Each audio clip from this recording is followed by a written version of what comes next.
உடைந்த பாத்திரத்தை போல எல்லாராலும் மறக்கப்பட்ட ஒரு வாழ்க்கை. அவருடைய தாய் தகப்பன்மார் சகோதரர்கள் எல்லாராலும் மறக்கப்பட்டார், புறக்கணிக்கப்பட்டார். உடைந்த பாத்திரத்தை போல அவரிடத்தில் எந்த ஆசீர்வாதமும் இல்லை என்ற நிலைமையிலே அவர் வாழ்ந்து கொண்டிருந்தால், ஆனாலும் அவர் கர்த்தரின் நம்பிக்கை என்று கர்த்தரை நம்பிக்கையாக கொண்டிருந்ததினால் இஸ்ரவேலின் ராஜாவாக 40 வருடங்கள் கர்த்தர் அவரை அரசாட்சி செய்து வைத்தார்.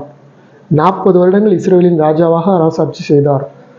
அவருடைய மன கிளேசத்தினால் அவர் சொன்ன வார்த்தை, கர்த்தரை நோக்கி அவர் முறையிட்ட ஒரு வார்த்தை, எல்லாராலும் மறக்கப்பட்டேன், உடைந்த பாத்திரத்தை போலானேன் என்று எண்ணக்கூடிய ஒவ்வொருவருக்கும் இந்த வார்த்தை ஒவ்வொருவருடைய வாழ்க்கையிலும் எல்லாராலும், நாம் நம்பியிருக்கக்கூடிய எல்லாராலும் மறக்கக்கூடிய ஒரு சூழ்நிலை வரும். ஆனாலும் கர்த்தர் தன்னை நம்பியிருக்கிறவர்களை அறிவார். கர்த்தர் அவர்களை நிச்சயமாக ஆசீர்வதிப்பார். இயேசுவின் நாமத்தினால் பிதாவே, ஆமென்.